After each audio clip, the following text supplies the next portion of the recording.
காலை இளம்பருதியின் பொற்கதிர்கள் பனித்துளிகளில் பட்டு வைர வைடூரியங்களாக மின்ன, வண்ண வண்ண மொட்டுகள் இதழ்களை மெல்லத் திறக்கிறது.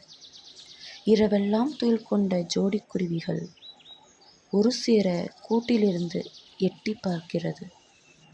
நெடுநெடுவென நீண்டு வளர்ந்த தென்னையோ தேநீர் சொட்ட சொட்ட இளம்பாலைகளை மெல்ல பிரிக்கிறது. நீ எப்போது உன் மொட்டு விழிகளை திறந்து என் இதழ்களை புன்னகை சேர்ப்பாய்?